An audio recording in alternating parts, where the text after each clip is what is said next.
ಈ ಹೊತ್ತು ನಾವು ಮುಂದುವರಿದು ನಮ್ಮ ಅಭ್ಯಾಸವನ್ನ ಮೂಲ ವಚನಗಳ ಕಡೆಗೆ ಬಂದು ಅವುಗಳನ್ನ ಕವರ್ ಮಾಡ್ಲಿಕ್ಕೆ ಅಥವಾ ಅವುಗಳನ್ನ ಅಭ್ಯಾಸ ಮಾಡ್ಲಿಕ್ಕೆ ಪ್ರಯತ್ನ ಮಾಡೋಣ.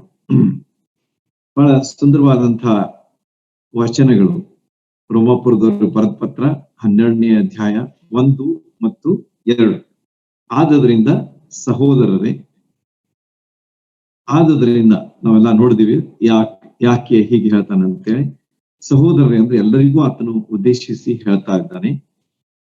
ದೇವರ ಕನಿಕರವನ್ನ ನಿಮ್ಮ ನೆನಪಿಗೆ ತಂದು ಹೇಳು, ನಿಮ್ಮನ್ನು ಬೇಡಿಕೊಳ್ಳುವುದೇನೆಂದ್ರೆ ಎಂಬುದಾಗಿ ಮೂರನೇದಾಗಿ ಆತನಲ್ಲಿ ಹೇಳ್ತಾ ಇದ್ದಾನೆ. ದೇವರ ಕನಿಕರ ಏನಂತೇಳಿ ನಾವು ನೋಡಿದ್ದೀವಿ ಎರಡು ವಾರಗಳ ಅಭ್ಯಾಸದಲ್ಲಿ. ಮತ್ತು ದೇವರ ಕನಿಕರ ಅದು ಎಷ್ಟು ವಿಶೇಷವಾದದ್ದು ಎಂಬುದನ್ನ ಸಹ ನಾವು ಅಭ್ಯಾಸ ಮಾಡಿದ್ದೇವೆ. ಆದ ಕಾರಣ ನಾವು ಇಲ್ಲಿ ಕೂಡಿ ಬಂದದ್ದು ಆತನ ಕನಿಕರ, ಆತನ ಕರುಣೆ, ಆತನ ಕೃಪಾ ಕಟಾಕ್ಷ ಹೊರತು ಮತ್ತೇನು ಅಲ್ಲ ಎಂಬುದನ್ನ ನಾವು ತಿಳ್ಕೊಂಡಿರ್ಬೇಕು. ಮುಂದೆ ಆತ ಹೇಳ್ತಾನೆ, ನಿಮ್ಮನ್ನ ಬೇಡಿಕೊಳ್ಳುವುದೇನೆಂದ್ರೆ, ಪೌಲನು ಒಬ್ಬ ಒಳ್ಳೆಯ ದೇವರ ಸೇವಕನಾಗಿದ್ದ, ದೇವರ ಭಕ್ತನಾಗಿದ್ದ ಮತ್ತು ದೇವರ ಸೇವೆಯನ್ನ ಮನಃಪೂರ್ವಕವಾಗಿ ಮಾಡುವಂತ ಒಬ್ಬ ವ್ಯಕ್ತಿಯಾಗಿದ್ದ. ಇಂಥ ವ್ಯಕ್ತಿ ಅವನಲ್ಲಿರ್ತಕ್ಕಂತಹ ಒಂದು ದೀನತೆಯನ್ನ ಈ ಒಂದು ವಚನ ನಮಗೆ ತಿಳಿಸ್ಕೊಡ್ತದೆ. ಎಷ್ಟು ತೆಗೆಸಿಕೊಂಡು ಆತನ ಇಲ್ಲಿ ಹೇಳ್ತಾ ಇದ್ದಾನೆ, ಬೇಡಿಕೊಳ್ಳೋದೇನೆಂದ್ರೆ ಎಂಬುದಾಗಿ ಹೇಳ್ತಾನೆ. ಆತನು ನಾನು ನಿಮಗೆ ಕಮಾಂಡ್ ಮಾಡ್ತೀನಿ ಅಥವಾ ನಾನು ನಿಮಗೆ ಆಜ್ಞಾಪನೆಯನ್ನು ಕೊಡ್ತೇನೆ ಎಂಬುದಾಗಿ ಆತನು ಹೇಳುದಿಲ್ಲ. ಆತನು ಏನ್ ಹೇಳ್ತಾ ಇದ್ದಾನೆ ಅಂತಂದ್ರೆ, ನಾನು ನಿಮ್ಮನ್ನ ಬೇಡಿಕೊಳ್ಳುವುದೇನಂತ, ಐ ಆಮ್ ರಿಕ್ವೆಸ್ಟಿಂಗ್ ಯು ಎಂಬುದಾಗಿ ಈ ಭಾಗ ನಮಗೆ ತಿಳಿಸ್ತದೆ. ಆದ ಕಾರಣ ನಮ್ಮ ಜೀವನದಲ್ಲಿ ದೀನತೆ ಎಷ್ಟು ಅವಶ್ಯ ಎಂಬುದು ಈ ಭಾಗ ನಮಗೆ ತಿಳಿಸಿಕೊಡ್ತದೆ. ಎಷ್ಟೋ ಸಲ ನಾವು ಬಹಳ ಹೆಮ್ಮೆ ಪಡ್ತೇವೆ, ನಮಗಿರ್ತಕ್ಕಂತಹ ವಿಷಯಗಳಲ್ಲಿ ಹೆಮ್ಮೆ ಪಡ್ತೇವೆ, ನಮಗಿದ್ದಂತ ಸೌಂದರ್ಯ ಆಗ್ಲಿ ಅಥವಾ ನಮ್ಗೆ ಬುದ್ಧಿ ಆಗ್ಲಿ ಅಥವಾ ಹಣ ಆಗ್ಲಿ ಅಥವಾ ಮತ್ತಿತರ ಎಲ್ಲಾ ವಿಷಯಗಳನ್ನ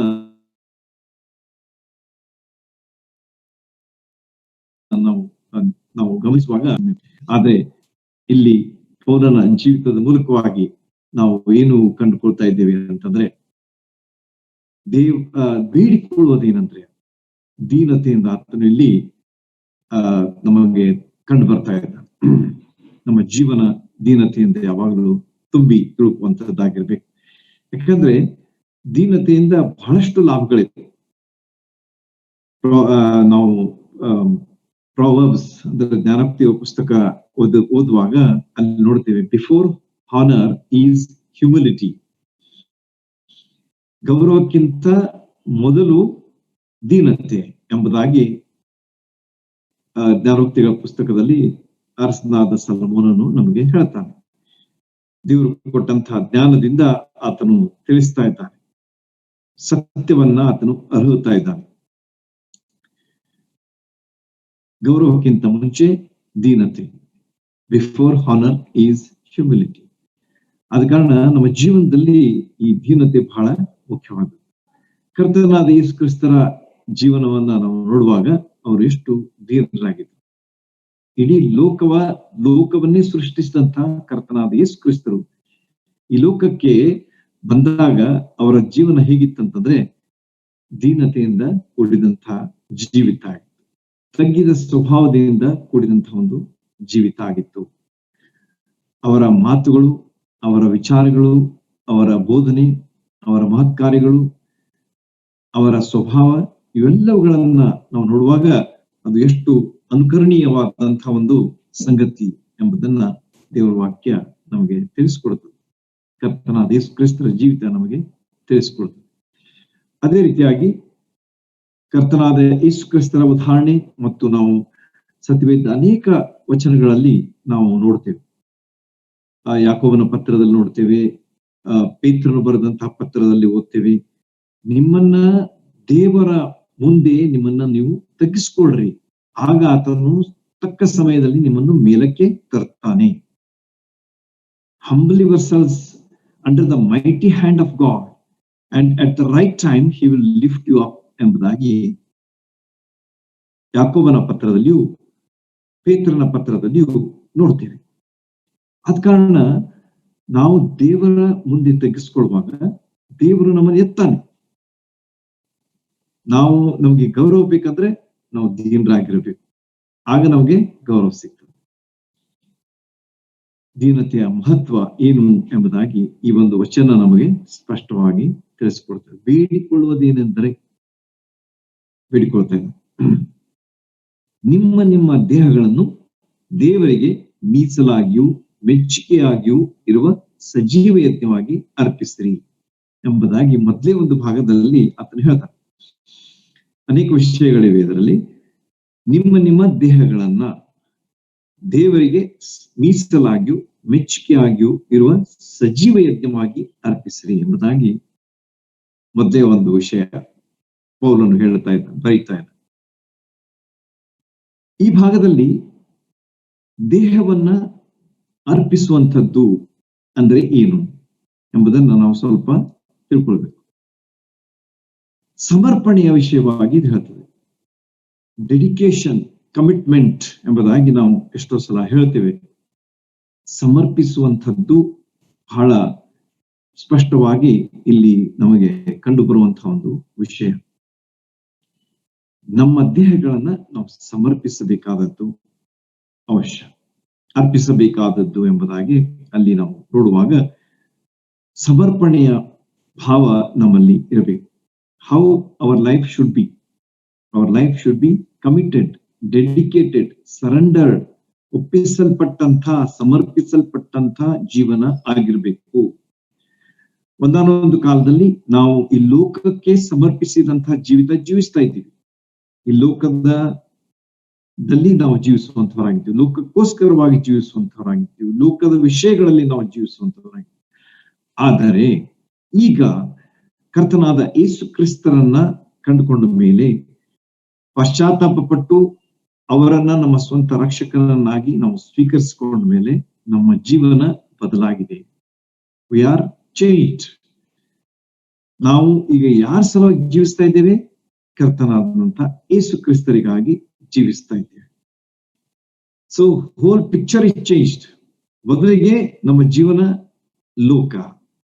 ಲೋಕದಲ್ಲಿರ್ತಕ್ಕಂಥ ವಿಷಯಗಳು, ಲೋಕವೇ ನಮ್ಮ ಸಕಲವಾಗಿತ್ತು, ಅದಕ್ಕೋಸ್ಕರವಾಗಿ ನಾವು ಜೀವಿಸ್ತಾ ಇದ್ದೀವಿ. ವಿಚಾರ ಮಾಡಿ ನೋಡ್ರಿ, how our life was before salvation, before coming to the Lord Jesus Christ. How was our life? ಆದರೆ ಈಗ ನಮ್ಮ ಜೀವಿತ ಏನಾಗಿದೆ?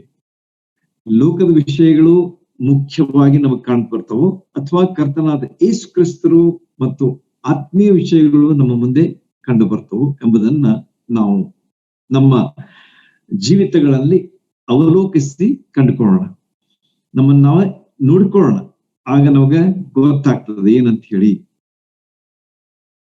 ಮತ್ತೊಂದು ವಿಷಯವನ್ನ ಹತ್ತಿರ ನಿಮ್ಮ ದೇಹಗಳನ್ನು ಎಂಬುದಾಗಿ ಆತನು ಇಲ್ಲಿ ಹೇಳುವಾಗ, ಹೋಲ್ ಆಫ್ ಯುವರ್ ಬಾಡಿ. 103ನೇ ಕೀರ್ತನೆಯಲ್ಲಿ 1-2 ವಚನಗಳನ್ನ ನಾವೆಲ್ಲರೂ ತಿಳಿದವರಾಗಿದ್ದೇವೆ. Bless the Lord O my soul and all that is within me bless his holy name. Bless the Lord O my soul and forget not all his benefits. ನನ್ನ ಮನವೇ ಯೆಹೋವನನ್ನ ಕೊಂಡಾಡು, ನನ್ನ ಸರ್ವೇಂದ್ರಿಯಗಳೇ ಆತನ ನಾಮವನ್ನ ಕೀರ್ತಿಸಿರಿ ಎಂಬುದಾಗಿ ಅರಸನಾದಂತಹ ದಾವೀದನು ಈ ಕೀರ್ತನೆಯನ್ನು ಬರೆಯುವಾಗ ಈ ರೀತಿಯಾಗಿ ಸಂಬೋಧಿಸ್ತಾ ಇದ್ದಾನೆ, ಹೇಳ್ತಾ ಇದ್ದಾನೆ. ಅದೇನಂತಂದ್ರೆ,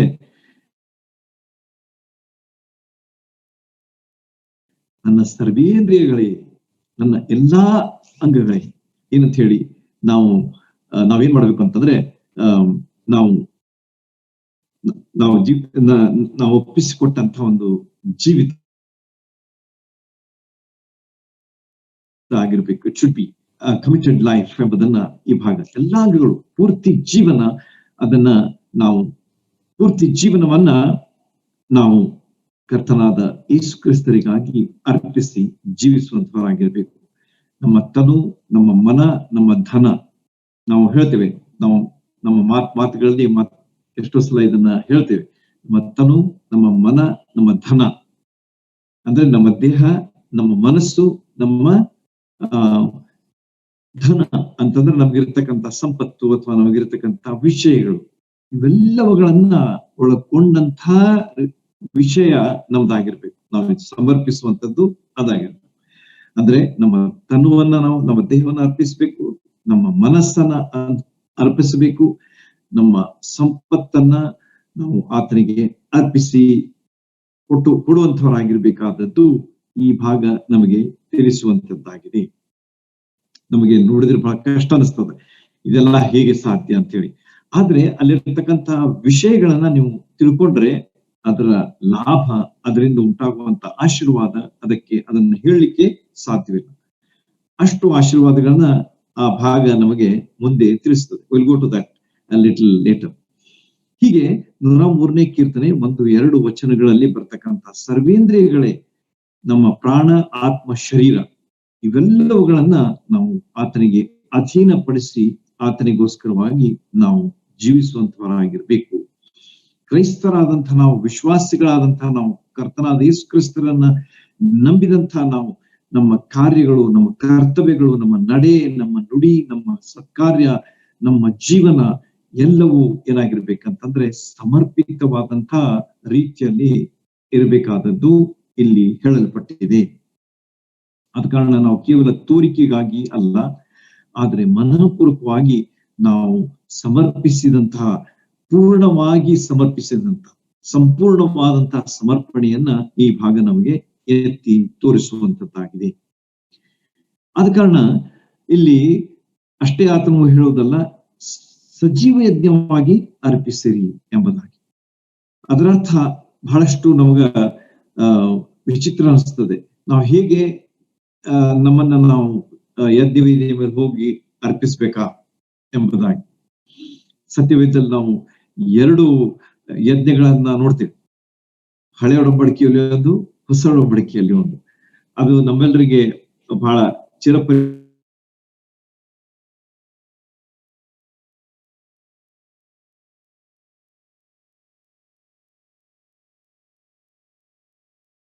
ಇಸಾಕನ ಒಂದು ದೇಹ ಆತನು ಏನ್ ಮಾಡ್ದ ಅಂತಂದ್ರೆ ಆ ಯಜ್ಞವೇದಿ ಮೇಲೆ ಅರ್ಪಿಸ್ಲಿಕ್ಕೆ ಸಿದ್ಧನಾದ. He was ready to offer himself as a sacrifice. ಸಜೀವಯಜ್ಞವಾಗಿ ಆತನು ಅರ್ಪಿಸ್ಲಿಕ್ಕೆ ಆತನು ಅಲ್ಲಿ ಹೋಗಿ ಮಲಿಕೊಂಡ್ಬಿಟ್ಟ. He did not think about it. ನನ್ನ ತಂದೆ ನನ್ನನ್ನ ಅರ್ಪಿಸ್ತಾ ಇದ್ದಾನೆ ಅಂತ ಹೇಳಿ ಆತನು ತನ್ನನ್ನು ಪೂರ್ಣವಾಗಿ ಅಲ್ಲಿ ಒಪ್ಪಿಸಿಕೊಡ್ತಾ ಇದ್ದಾನೆ. ಸ್ವಂತಕ್ಕಾಗಿ ಆತನು ಸತ್ತು ಬಿಟ್ಟ. He died for himself. ನೋಡ್ರಿ, ವಿಚಾರ ಮಾಡ್ರಿ ಸ್ವಲ್ಪ. ಆತನು ಆ ಯಜ್ಞವೇದಿಯ ಮೇಲೆ ಮಲಗಿದಾಗ ಆತನೇನಾಗಿದ್ದ? He was awaiting for the death. ಇನ್ನೇನು ನಾನು ಸ್ವಲ್ಪ ಹೊತ್ತಿನಲ್ಲಿ ಸತ್ತು ಹೋಗ್ತೀನಿ ಎಂಬುದಾಗಿ ತಿಳಿದಂಥವನಾಗಿ. So he was ready to die. ಸ್ವಂತ ಮನಸ್ಸಿನಿಂದ ಆತನು ತನ್ನನ್ನ ಅರ್ಪಿಸಿ ಕೊಟ್ಟಂತಹ ಒಬ್ಬ ವ್ಯಕ್ತಿಯಾಗಿದ್ದಾನೆ. ಆದ್ರೆ ದೇವರು ಇದನ್ನ ನೋಡಿದಾಗ ಅಬ್ರಹಾಮನ ನಂಬಿಕೆಯನ್ನ ಮೆಚ್ಚಿ ದೇವರು ಏನ್ ಮಾಡ್ತಾನಂತಂದ್ರೆ, ಒಂದು ಟಗರು, ಒಂದು RAM God sends there and tells Abraham not to kill his son and offer as a sacrifice. ನಿನ್ನ ಮಗನ ಮೇಲೆ ಕೈ ಎತ್ತಬೇಡ ನೀನು, ಅಲ್ಲಿ ಹಿಂದಿಗೆ ನೋಡು ಎಂಬುದಾಗಿ ಆತನಿಗೆ ಹೇಳುವಾಗ ಅಲ್ಲಿ ಒಂದು ಟಗರು ಸಿಕ್ಕ ಹಾಕಿಕೊಂಡಿತ್ತು. ಅದನ್ನು ತೆಗೆದುಕೊಂಡು ಬಂದು ಆತನು ಅರ್ಪಿಸಿದ. ಇಸಾಕನ ಸ್ವಂತ ಮನಸ್ಸಿನಿಂದ, ಸ್ವ ಇಚ್ಛೆಯಿಂದ ದೇವರಿಗೆ ವಿಧೇಯನಾಗಿ ಸಾಯಲು ಸಿದ್ಧನಾದಂತ ವ್ಯಕ್ತಿಯಾಗಿದ್ದ. ಸ್ವಂತಕ್ಕಾಗಿ ಸತ್ತು ಹೋಗಿದ್ದ, ದೇವರಿಗೋಸ್ಕರವಾಗಿ ಜೀವಿಸುವಂತಹ ಒಂದು ಚಿತ್ರವನ್ನ ಈ ಭಾಗ ನಮ್ಗೆ ತಿಳಿಸ್ತದೆ. ಯಜ್ಞವೇದಿಯಿಂದ ಆತನು ಕೆಳಗಿಳಿದು ಬಂದಾಗ ಏನಾಗಿದ್ದ ಅಂತಂದ್ರೆ ಸಜೀವ ಯಜ್ಞ. Got the point?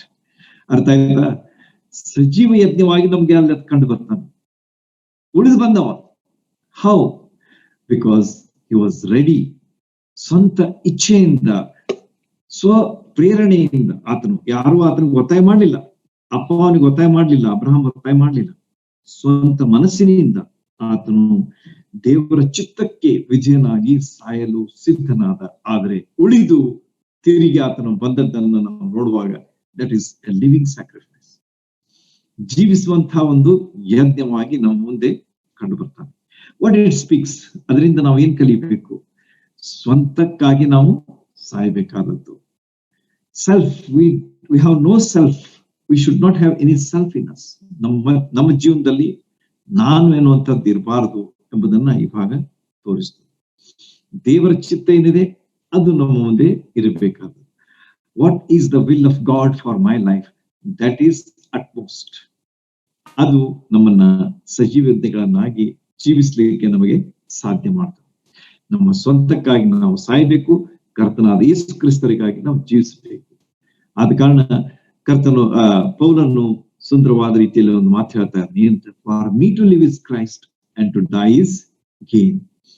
ಬದುಕುವುದಂತಂದ್ರೆ ಕ್ರಿಸ್ತನೇ, ಸಾಯುವುದು ಅಂತಂದ್ರೆ ಲಾಭವೇ. ನೋಡ್ರಿ, ಎಂಥ ಉನ್ನತವಾದಂತಹ ವಿಚಾರ ಪೌಲನು ನಮ್ಮ ಮುಂದೆ ಇಡ್ತಾ ಇದ್ದಾರೆ. For me to live is Christ and to die is gain. ಬದುಕುವುದಂದ್ರೆ ಕ್ರಿಸ್ತನೇ, ಸಾಯುವುದಂತಂದ್ರೆ ಲಾಭವೇ ಎಂಬುದಾಗಿ ಪೌಲನು ತನ್ನ ಒಂದು ಅನುಭವ ಸಾಕ್ಷಿಯನ್ನ ಎಲ್ಲರ ಮುಂದೆ ಹೇಳ್ತಾ ಇದ್ದ. ಎಷ್ಟು ಉತ್ತೇಜನಕಾರಿಯಾದಂತಹ ಒಂದು ವಿಷಯ. ಎರಡನೇ ಒಂದು ವಿಷಯವನ್ನ ನಾವು ಹೊಸ ಒಡಂಬಡಿಕೆಯಲ್ಲಿ ನೋಡ್ತೇವೆ. ಅದ್ಯಾರಂತಂದ್ರೆ ನಮ್ಮ ಕರ್ತನಾದಂತ ಯೇಸು ಕ್ರಿಸ್ತರು. ಅದೊಂದು ಪರಿಪೂರ್ಣವಾದಂತಹ ಒಂದು ಉದಾಹರಣೆ ಎಂಬುದು ನಮಗೆ ತಿಳಿದು ಬರ್ತದೆ. It is perfect example of living sacrifice ಎಂಬುದು ನಮಗೆ ಇಲ್ಲಿ ಕಂಡು ಬರ್ತದೆ. ಸಜೀವ ಯಜ್ಞವಾಗಿ ಆತನು ನಿಜವಾಗಿ ಯಜ್ಞವಾಗಿ ಅರ್ಪಿಸಲ್ಪಟ್ಟ. He offered himself obeying the will of God on the altar, that is on the cross of Calvary. But on the third day he rose again from the dead. ನೋಡ್ರಿ, ಎಂಥ ಒಂದು ಉನ್ನತವಾದಂತಹ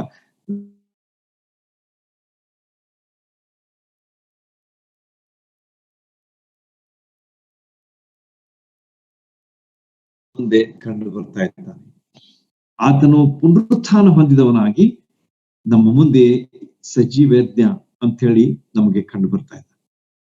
ಆತನು ತನ್ನ ಪ್ರಾಣ ಕೊಟ್ಟ, ಆದರೆ ಅದನ್ನ ತಿರುಗಿ ಪಡೆಕೊಂಡ. ಕರ್ತನಾದ ಯೇಸು ಕ್ರಿಸ್ತ ಈ ಲೋಕದಲ್ಲಿ ಇದ್ದಾಗ ಹೇಳಿದ್ರು ಏನಂತ ಹೇಳಿ,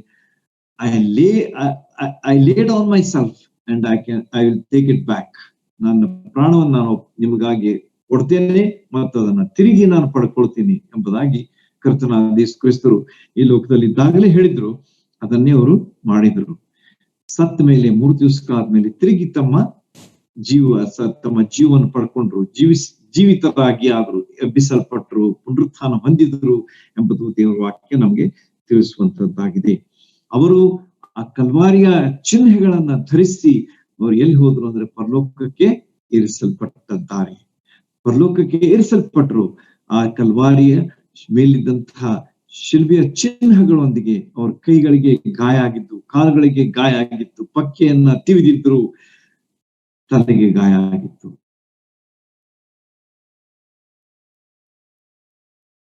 ಎಲ್ಲಾ ಗಾಯಗಳನ್ನ ಅವು ಯಾವ ರೀತಿಯಾಗಿ ಅವರು ಅರ್ಪಿಸಲ್ಪಟ್ರು, ಸಜೀವ ಯಜ್ಞವಾಗಿ ಅರ್ಪಿಸಲ್ಪಟ್ರು ಎಂಬುದನ್ನ ಅವು ತೋರಿಸ್ತವೆ ನಮ್ಗಾಗಿ.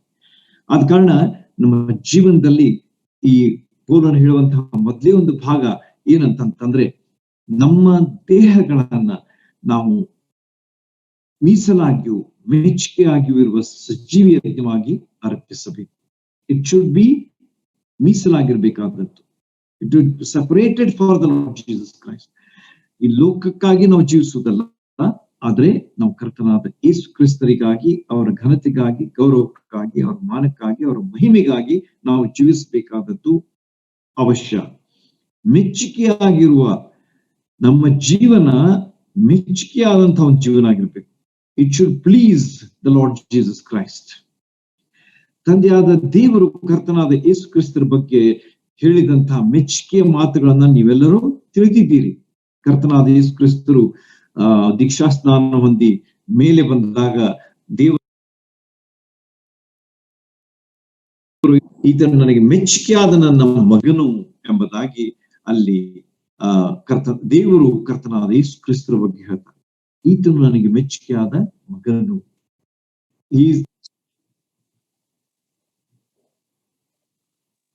ಅಲ್ಲಿ ಕರ್ತನಾದ ಯೇಸು ಕ್ರಿಸ್ತರ ಬಗ್ಗೆ ತಂದೆಯಾದ ದೇವರು ಹೇಳುವುದನ್ನ ನಾವು ಅಲ್ಲಿ ಓದ್ತೇವೆ.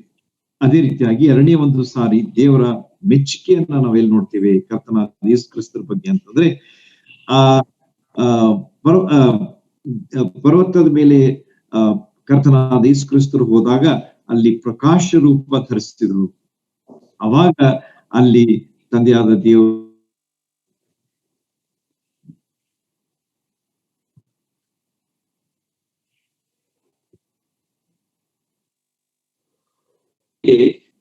ಕರ್ತನಾದ ಯೇಸು ಕ್ರಿಸ್ತರ ಜೀವನದಲ್ಲಿ ನಮಗೆ ಕಂಡು ಬರ್ತದೆ. ಮೆಚ್ಚುಗೆಯಾದಂತಹ ಜೀವನ, ದೇವರು ಲೈಕ್ ಮಾಡದಂತಹ ಜೀವನ. ಆದ ಕಾರಣ ನಮ್ಮ ಜೀವನದಲ್ಲಿ ನಮ್ಮ ಒಂದು ಜೀವನ ಏನಾಗಿರ್ಬೇಕು ಎಂಬುದನ್ನ ಪೌಲನು ಇಲ್ಲಿ ಹೇಳ್ತಾ ಇದ್ದಾನೆ. How we should live our life on the earth. ದೇವರಿಗೆ ಮೀಸಲಾಗಿಯೂ ಮೆಚ್ಚುಗೆ ಆಗಿರುವ ಸಜೀವ ಯಜ್ಞಗಳನ್ನಾಗಿ ಅರ್ಪಿಸಿರಿ.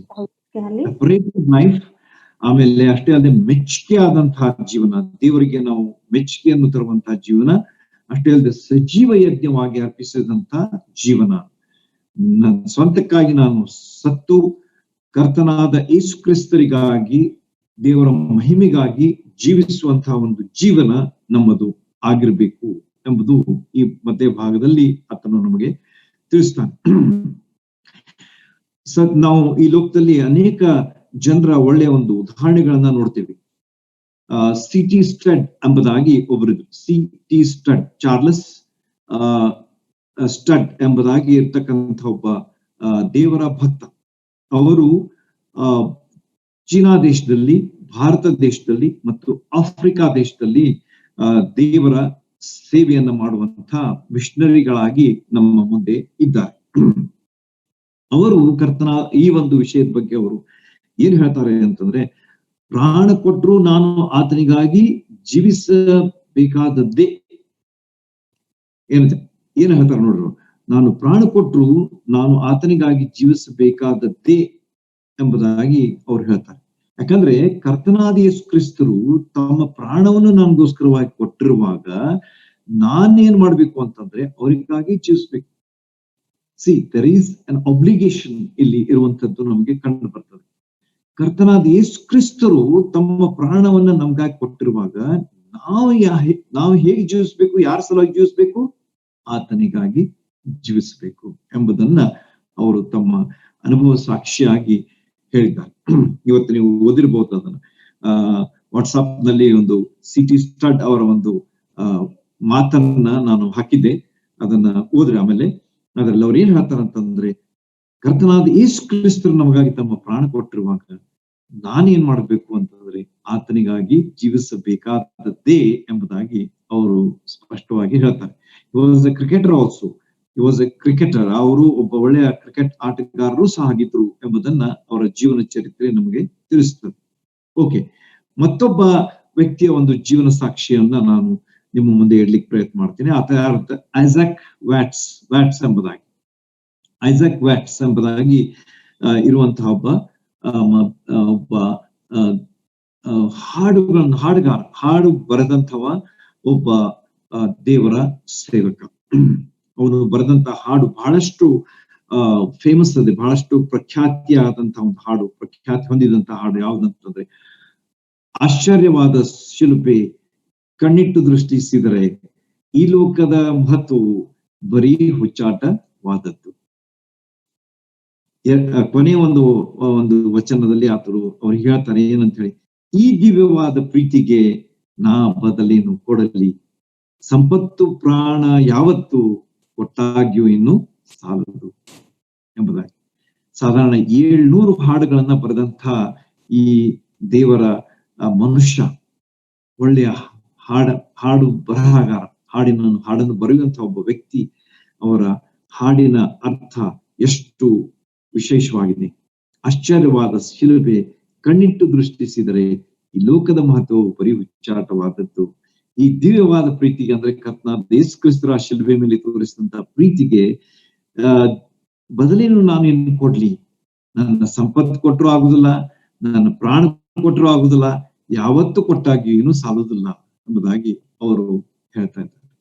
ಅಂದ್ರೆ ಸಮರ್ಪಿತವಾದಂತಹ ಜೀವನ ಹೇಗಿರ್ಬೇಕು ಎಂಬುದನ್ನ ಈ ಕೆಲವು ವಿಷಯಗಳು ಅಥವಾ ವ್ಯಕ್ತಿಗಳು ನಮಗೆ ತೋರಿಸ್ತಾ ಇದ್ದಾರೆ. I am giving this examples just to remember and to simplify the teaching that Paul gives here. ಈ ಒಂದು ದೇವರು ಕೊಟ್ಟಂತಹ ಈ ಒಂದು ಆತ್ಮೀಯ ವಿಷಯಗಳನ್ನ ಸುಲಭವಾಗಿ ನಿಮಗೆ ತಿಳಿಸ್ಬೇಕಂತ ಹೇಳಿ ಉದಾಹರಣೆಗಳನ್ನ ನಿಮಗೆ ಹೇಳ್ತಾ ಇದ್ದೇನೆ.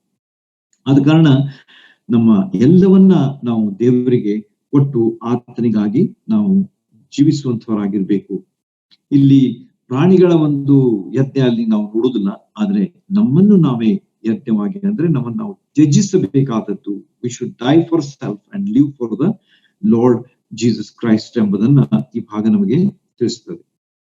ರೋಮಾಪುರದ ಪತ್ರ ಅದೇ ಪುಸ್ತಕದಲ್ಲಿ ಅದೇ ಪತ್ರದಲ್ಲಿ 6ನೇ ವಚನದಲ್ಲಿ ನಾವು ನೋಡುವಾಗ ನಮ್ಮ ಜೀವನ ಮೊದಲಿಗೇನಿತ್ತು? ಪಾಪಾಧೀನ ಆಗಿದ್ದೆವು, ಆದ್ರೆ ಈಗ ಹಾಗಿಲ್ಲ. That is gone, that life is gone. ಈಗ ನಮ್ಮ ಜೀವನ ಏನಾಗಿದೆ ಅಂತಂದ್ರೆ ಅದು ಶುದ್ಧೀಕರಿಸಲ್ಪಟ್ಟಂತಹ ಜೀವನ ಆಗಿದೆ, ರಕ್ಷಿಸಲ್ಪಟ್ಟಂತಹ ಜೀವನ ಆಗಿದೆ, ಹಳೆಯ ಸ್ವಭಾವದಿಂದ ಬಿಡುಗಡೆ ಹೊಂದಿದಂತ ಒಂದು ಜೀವನವಾಗಿದೆ. ಆದ ಕಾರಣ ಅದನ್ನ ನಾವು ತಿಳ್ಕೊಂಡು ನಾವು ಜೀವಿಸುವವಾಗಿರಬೇಕು ಎಂಬುದು ಈ ಒಂದು ಮಾತಿನ ಒಂದು ಅರ್ಥ ನಮಗೆ ಕಂಡು ಬರುತ್ತದೆ. ನಾವು ಮೊದಲಿಗೆ ಏನಾಗಿದ್ದೆವು, ಆದ್ರೆ ಈಗ ನಾವು ಏನಾಗಿದ್ದೇವೆ? ದೇವರ ಯೋಜನೆಯ ಪ್ರಕಾರ ದೇವರು ಮನುಷ್ಯನನ್ನ ಶುದ್ಧನಾಗಿ ಉಂಟು ಮಾಡಿದ್ದ. He created Adam and Eve as a holy people to live in the created garden for them. God created the beautiful garden of Eden. ಅವರಿಗಾಗಿ ಏಡೆನ್ ತೋಟದಲ್ಲಿ ದೇವರು ಅವರನ್ನ ಇಟ್ಟ. ಯಾಕೆ? ಅವರು ಶುದ್ಧರಾಗಿ ತನ್ನ ಅನ್ಯೋನ್ಯತೆಯಲ್ಲಿ, ತನ್ನ ಸಹವಾಸದಲ್ಲಿ ತನ್ನೊಂದಿಗೆ ಮಾತಾಡ್ತಾ ಇರ್ಬೇಕು ಎನ್ನುವಂತಹ ಉದ್ದೇಶದಿಂದ ಅವ್ರನ್ನುಂಟು ಮಾಡಿದ. ಮುಂದೆ ಏನಾಯ್ತು ನಿಮಗೆಲ್ಲ ಗೊತ್ತದೆ. ಯಾವ ರೀತಿಯಾಗಿ ಸೈತಾನ ಹೋಗಿ ಅವರನ್ನ ಮೋಸಗೊಳಿಸಿದ, ಆಮೇಲೆ ಅವರು ಬಿದ್ದು ಹೋದ್ರು ಮತ್ತು ಆ ತೋಟದಿಂದ ಅವರು ಹೊರಗೆ ಹಾಕಲ್ಪಟ್ಟರು ಎಂಬುದನ್ನ ನಾವು ಸ್ಪಷ್ಟವಾಗಿ ತಿಳ್ಕೊಂಡಿದ್ದೇವೆ. ಆದ ಕಾರಣ ನಾವು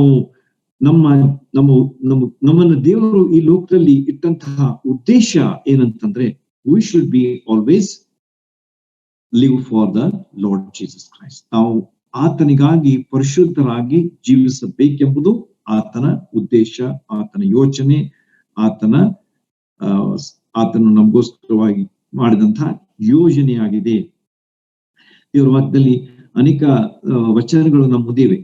ನೀವು ಕೊರಿಂಥದವರ ಬರೆದ ಪತ್ರದಲ್ಲಿ 3ನೇ ಅಧ್ಯಾಯ 16ನೇ ವಚನ, 6ನೇ ಅಧ್ಯಾಯ 19ನೇ ವಚನ ನೀವು ಓದುವಾಗ ನಾವು ಏನಾಗಿದ್ದೇವೆ ಎಂಬುದನ್ನ ಪೌಲನು ಕೊರಿಂಥ ಸಭೆಗೆ ಹೇಳ್ತಾನೆ, ಎಲ್ಲಾ ವಿಶ್ವಾಸಿಗಳಿಗೆ ಹೇಳ್ತಾನೆ. ಏನಂತೇಳಿ?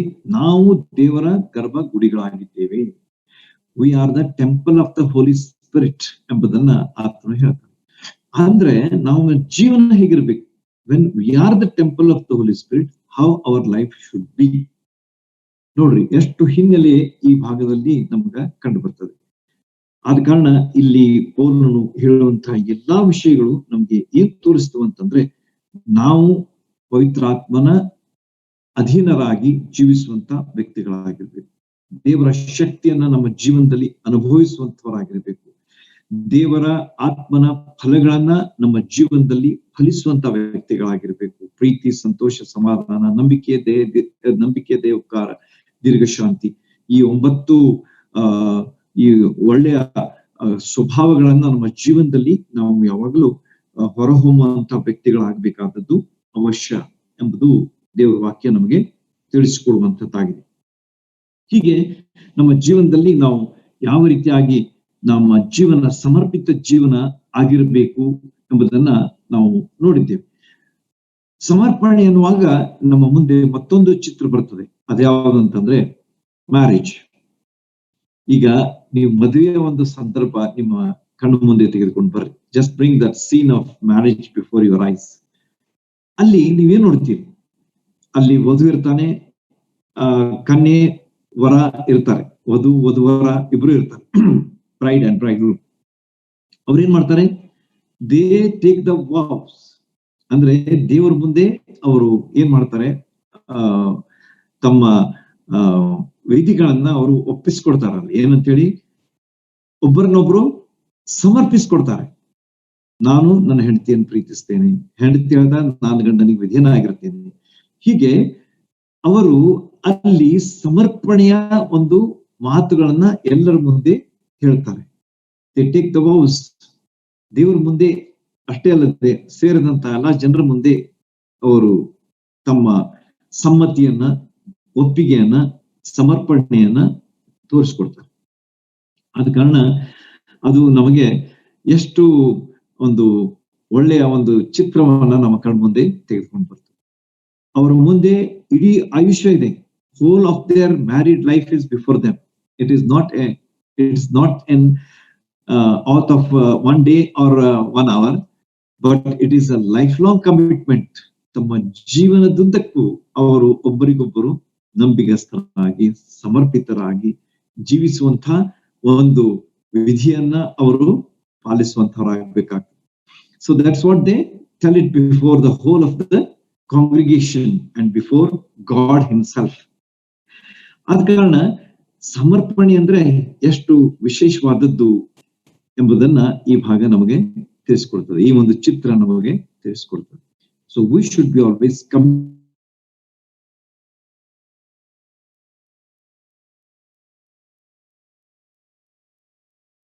ಆಗಿರ್ಬೇಕು, ಅವಶ್ಯ ಎಂಬುದು ನಮಗೆ ಇಲ್ಲಿ ತಿಳಿಸಲ್ಪಡ್ತದೆ.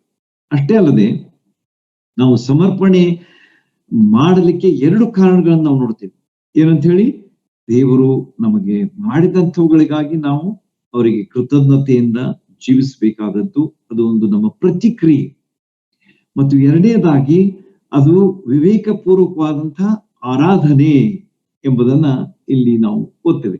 ಇದೇ ನಿಮ್ಮ ವಿವೇಕಪೂರ್ವಕವಾದಂತಹ ಆರಾಧನೆ. So it is A worship. ಅದು ಒಂದು ಆರಾಧನೆ, ದೇವರಿಗೆ ನಾವು ಅರ್ಪಿಸುವಂತಹ ಒಂದು ಆರಾಧನೆ ಎಂಬುದನ್ನ ಈ ಒಂದು ವಚನ ನಮಗೆ ಸ್ಪಷ್ಟವಾಗಿ ತಿಳಿಸಿಕೊಡ್ತದೆ. ಪ್ರತಿದಿನ ನಮ್ಮ ಸಮರ್ಪಿತ ದೇಹದಿಂದ ನಾವು ದೇವರಿಗೆ ಆರಾಧಿಸುವಂತಹ ಅನುಭವ ನಮ್ದಾಗಿರ್ಬೇಕು. It is not once in a week, Sunday ನಾವು ಬರ್ತೇವೆ, ನಾವು ಆರಾಧಿಸ್ತೇವೆ. No, that is not it. ಆದ್ರೆ ನಮ್ಮ ಅನುದಿನ ಜೀವನದಲ್ಲಿ ನಾವು ದೇವರನ್ನ ಆರಾಧಿಸುವಂತಹ ವ್ಯಕ್ತಿಗಳಾಗಿರ್ಬೇಕು. ಸಮರ್ಪಿತ ಜೀವಿತದ ವಿವೇಕಪೂರ್ವಕವಾದಂತಹ ಪ್ರತಿದಿನದ ಆರಾಧನೆ ನಮ್ಮದು ಆಗಿರ್ಬೇಕು ಎಂಬುದು ನಮಗೆ ಹೇಳಲ್ಪಟ್ಟಂತ ಆತ್ಮೀಯ ಒಂದು ಪಾಠ. ನೋಡ್ರಿ, ಎಷ್ಟು ವಿಷಯಗಳನ್ನ ಈ ಒಂದು ವಚನದಲ್ಲಿ ನಾವು ಕಂಡುಕೊಂಡಿದ್ದೇವೆ. Just a part of first verse, ಮಧ್ಯ ವಚನದ ಒಂದು ಭಾಗ ನಾನು ಮುಗಿಸ್ಬೇಕಂತಿದ್ದೆ, 2 ಭಾಗ ಆದ್ರೆ ಆಗ್ಲಿಲ್ಲ, because the time is almost over. ಆದ ಕಾರಣ ಈ ಎಲ್ಲಾ ವಿಷಯಗಳನ್ನ ನೀವು ಕೇಳಿದ್ದೀರಿ. ಆದ ಕಾರಣ ನಮ್ಮ ಜೀವನ ಹೇಗಿರ್ಬೇಕು ಎಂಬುದನ್ನ ನಾವು ಅವಲೋಕಿಸಿ ತಿಳ್ಕೊಳ್ಳೋಣ. What kind of life we are living on this earth. ನಾವು ಯಾವ ನಮ್ಮ ಜೀವನ ಹೇಗಿದೆ, ನನಗಾಗಿದೆಯೋ, ನಮಗಾಗಿದೆಯೋ, ಲೋಕಕ್ಕಾಗಿದೆಯೋ, ಆದರೆ ದೇವರಿಗಾಗಿದೆಯೋ ಅಥವಾ ದೇವರಿಗಾಗಿ ಇದೆಯೋ ಎಂಬುದನ್ನ ನಾವು ಅವಲೋಕಿಸಿ ತಿಳ್ಕೊಳ್ಳೋಣ. ಯಾಕಂದ್ರೆ ನಾವು ಈ ಲೋಕದ V are in this world but we are not of this world. ನಾವು ಈ ಲೋಕದಲ್ಲಿ ಇದ್ರೂ ಕೂಡ ನಾವು ಲೋಕದವರಲ್ಲ ಎಂಬುದನ್ನ ದೇವರ ವಾಕ್ಯ ನಮಗೆ ಸ್ಪಷ್ಟವಾಗಿ ಹೇಳ್ತದೆ. V are in this world but we are not of this world. ಇದು ಬಹಳ ಮುಖ್ಯವಾದಂತಹ ಒಂದು ವಿಷಯ. ನಾವು ಈ ಲೋಕದಲ್ಲಿ ಇದ್ದೇವೆ ಸರಿ, ಆದ್ರೆ ನಾವು ಈ ಲೋಕದವರಲ್ಲ. ನಾವು ಪ್ರತ್ಯೇಕವಾದಂತಹ ಜನರಾಗಿದ್ದೇವೆ, ನಾವು ಪ್ರತ್ಯೇಕಿಸಲ್ಪಟ್ಟಂತಹ ವ್ಯಕ್ತಿಗಳಾಗಿದ್ದೇವೆ. We have a highest life, highest grade of life God has blessed with. ಆತ್ಮೀಯ ಜೀವನ ನಮಗೆ ದೇವರು ಕೊಟ್ಟಿದ್ದಾನೆ. ಅದರಂತಹ ಜೀವನ ನಮಗೆ ಎಲ್ಲಿಯೂ ಸಿಗುವುದಿಲ್ಲ. ದೇವರೊಂದಿಗೆ, ದೇವರ ಅನ್ಯೋನ್ಯತೆಯೊಂದಿಗೆ ಜೀವಿಸುವಂತಹ ಒಂದು ಜೀವನ ಅದು ಈ ಲೋಕದಲ್ಲಿ ಯಾರು ನಮಗೆ ಕೊಡ್ಲಿಕ್ಕೆ ಸಾಧ್ಯವಿಲ್ಲ. ಕರ್ತನ ಕ್ರಿಸ್ತರೇ ತನ್ನ ಆತ್ಮನ ಮೂಲಕವಾಗಿ ನಮಗೆ ಕೊಟ್ಟಿದ್ದಾರೆ. ಆದ ಕಾರಣ ನಮ್ಮ ಹೃದಯಗಳನ್ನ, ನಮ್ಮ ಜೀವಿತಗಳನ್ನ ಅವಲೋಕಿಸಿ ನಾವು ತಿಳ್ಕೊಳ್ಳೋಣ. ಅದು ನಮಗೆ ಆಶೀರ್ವಾದ ತರುವಂತಹ ಒಂದು ವಿಷಯ. So when we live this this kind of life, it will bring great blessings in our life, great joy in our life, great satisfaction in our life. ನಮ್ಮ ಜೀವನದಲ್ಲಿ ತೃಪ್ತಿ, ಸಮಾಧಾನ, ಶಾಂತಿ ಮತ್ತೆ ನಮಗೆ ಬೇಕಾದಂತಹ ಸಂತಸ, ನಮ್ಮ ಜೀವನದಲ್ಲಿ ಏನೇ ಸಂಭವಿಸಿದ್ರು ಸಹ ಅದನ್ನು ಎದುರಿಸುವಂತಹ ಒಂದು ಶಕ್ತಿಯನ್ನ ದೇವರು ನಮ್ಗೆ ಕೊಡ್ತಾನೆ. ಎಷ್ಟೋ ಸಲ ನಾವು ಕೂಗಿ ಹೋಗ್ತೇವೆ, ಸಮಸ್ಯೆ ಬಂದ ಕೂಡಲೇ ನಾವು ತಲೆ ಇಟ್ಕೊಂಡ್ಕೊಂಡಿರ್ತೇವೆ, ಏನ್ ಮಾಡ್ಲಿ, ಹೇಗ್ ಮಾಡ್ಲಿ, ಯಾರ ಕಡೆಗೆ ಹೋಗ್ಲಿ, ಏನ್ ಕೇಳಲಿ. But God will give us the strength to face all these situations of our life when we live in obedience to Him. ಆತನಿಗೆ ಸಮರ್ಪಿಸಲ್ಪಟ್ಟಂತಹ ಜೀವನವನ್ನ ನಾವು ಜೀವಿಸುವಾಗ, ನಾವು ಆತನಿಗೆ ಒಪ್ಪಿಸಿಕೊಟ್ಟವರಾಗಿ ಜೀವಿಸುವಾಗ, ನಮ್ಮ ಸ್ವಂತಕ್ಕಾಗಿ ಸಾಯಲ್ಪಟ್ಟಂತಹ ಒಂದು ಜೀವನ, ದೇವರ ಚಿತ್ತಕ್ಕೆ ಅನುಸಾರವಾದಂತಹ ಒಂದು ಜೀವನವನ್ನ ನಾವು ಜೀವಿಸುವಾಗ, ಸಜೀವಜ್ಞಗಳಾಗಿ ನಾವು ಬಾಳುವಾಗ ನಮ್ಮ ಜೀವನದಲ್ಲಿ ಅದ್ಭುತಗಳನ್ನ ನಾವು ಅನುಭವಿಸ್ಲಿಕ್ಕೆ ಆಗ್ತದೆ. So this is the life that you should experience. I should experience. ನಾನು ನಿಮ್ಗಷ್ಟೇ ಹೇಳ್ತಾ ಇಲ್ಲ, ನಾನು ಸಹ ಅದನ್ನ ಅನುಭವಿಸ್ತಾ ಹೋಗ್ಬೇಕು. Our experience with the Lord Jesus Christ is always exhilarating. ಬಹಳಷ್ಟು ಆಹ್ಲಾದಕರವಾದಂತಹ ಒಂದು ಜೀವನ ನಮ್ಮ ಕರ್ತನಾದ ಯೇಸು ಕ್ರಿಸ್ತರೊಂದಿಗೆ ನಡೆಯುವಂತಹ ಒಂದು ಜೀವನ. ಆದ ಕಾರಣ ಪೌಲನು ಹೇಳ್ತಾನೆ ಏನಂತ ಹೇಳಿ, ನೀವು ನಿಮ್ಮ ದೇಹಗಳನ್ನು ದೇವರಿಗೆ ಮೀಸಲಾಗಿಯೂ ಮೆಚ್ಚುಗೆಯಾಗಿಯೂ ಇರುವ ಸಜೀವ ಯಜ್ಞವಾಗಿ ಅರ್ಪಿಸಿರಿ. So I think I have made things clear to you. ನಾವು ಹೋಗಿ ಯಜ್ಞವೇದಿ ಮೇಲೆ ಕೊಳ್ಳುವುದರ ಅವಶ್ಯಕತೆ ಇಲ್ಲ, ಆದ್ರೆ ನಮಗೆ ದೇವರು ಉದಾಹರಣೆಗಳನ್ನ ಕೊಟ್ಬಿಟ್ಟಾನೆ. ಯಾವ ರೀತಿಯಾಗಿ ಇಸಾಕನು ಹಳೆ ಒಡಂಬಡಿಕೆಯಲ್ಲಿ ಸಜೀವ ಯಜ್ಞವಾಗಿ ಅರ್ಪಿಸಲ್ಪಟ್ಟ, ಆತನು ತಿರುಗಿ ಯಾವ ರೀತಿಯಾಗಿ ಆ ಯಜ್ಞವೇದಿಯಿಂದ ಕೆಳಗೆ ಬಂದು ಜೀವಿಸಿದ ದೇವರಿಗೋಸ್ಕರವಾಗಿ, ಅದೇ ರೀತಿ ಕರ್ತನಾದ ಯೇಸು ಕ್ರಿಸ್ತರು ಹೊಸ ಒಡಂಬಡಿಕೆಯಲ್ಲಿ ಯಾವ ರೀತಿಯಾಗಿ ಆ ಯಜ್ಞವೇದಿಯ ಮೇಲೆ, ಶಿಲುಬೆ ಮೇಲೆ ತಮ್ಮನ್ನು ಅರ್ಪಿಸಿದ್ರು, ಆಮೇಲೆ ತಿರುಗಿ ಸತ್ತವರೊಳಗಿಂದ ಎದ್ದು ಬಂದು ಸಜೀವ ಯಜ್ಞವಾಗಿ ಇವತ್ತು ನಮ್ಮ ಕಣ್ಣು ಮುಂದೆ ಇದ್ದಾರೆ. ಅದೇ ನಾವು ಈ ದಿವಸಗಳಲ್ಲಿ ನಮ್ಮ ಮುಂದೆ ಇರುವಂತಹ ಒಂದು ದೊಡ್ಡ ಪಾಠ, ಅದೇ ನಮ್ಮ ಮುಂದಿರುವಂತಹ ದೊಡ್ಡ ಮಾದರಿ. That is the great lesson and model to us this evening. ಆದ ಕಾರಣ ನಮ್ಮ ಜೀವನದಲ್ಲಿ ಈ ಒಂದು ವಿಷಯವನ್ನ ತಿಳಿದವರಾಗಿ, let us live a meaningful Christian life. We are in this world but we are not of this world. ನಾವು ಈ ಲೋಕದಲ್ಲಿ ಜೀವಿಸ್ತಾ ಇದ್ದೇವೆ, ಆದ್ರೆ ನಾವು ಈ ಲೋಕದಲ್ಲಿ ನಿತ್ಯವಾಗಿ ಜೀವಿಸ್ಲಿಕ್ಕೆ ಬಂದಿಲ್ಲ. ಯಾಕಂದ್ರೆ ನಮ್ಮ ನಿತ್ಯತ್ವ ಪರಲೋಕ ರಾಜ್ಯ, ನಮ್ಮ ನಿತ್ಯತ್ವ ಕರ್ತನಾದ ಯೇಸು ಕ್ರಿಸ್ತರೊಂದಿಗೆ ಕಳೆಯುವಂತಹ ನಿತ್ಯತ್ವ, ಪರಲೋಕ ರಾಜ್ಯ, ಸ್ವರ್ಗ ಅಂತ ಹೇಳ್ತೀವಲ್ಲ, ಸ್ವರ್ಗ ಸುಖ ನಮಗೆ ಸಿಗುವಂತದ್ದು ಕರ್ತನಾದ ಯೇಸು ಕ್ರಿಸ್ತರಲ್ಲಿ. ಆದ ಕಾರಣ ಈ ಲೋಕದಲ್ಲಿ ನಾವು ದೇವರು ನಮ್ಮನ್ನು ಯಾಕೆ ಇಟ್ಟಿದ್ದಾನೆ ಅದನ್ನು ನಾವು ತಿಳ್ಕೊಂಡು ಆತನ ಸಾಕ್ಷಿಗಳಾಗಿ, ಆತನ ಮಹಿಮೆಗಾಗಿ, ಆತನ ಗೌರವಕ್ಕಾಗಿ ಆತನ ಸ್ತುತಿಸುತ್ತಾ, ಕೊಂಡಾಡುತ್ತಾ, ನಾವು ಆತನನ್ನು ಮಹಿಂಪಡಿಸುತ್ತಾ, ಆರಾಧನೆಯ ಜೀವಿತವನ್ನ ಜೀವಿಸ್ತಾ ನಾವು ಆತನ ಘನಪಡಿಸೋಣ. ಆತನಿಗೆ ಸ್ತುತಿ ಸ್ತೋತ್ರಗಳುಂಟಾಗಲಿ. ದೇವರ ನಾಮಕ್ಕೆ ಸ್ತೋತ್ರ.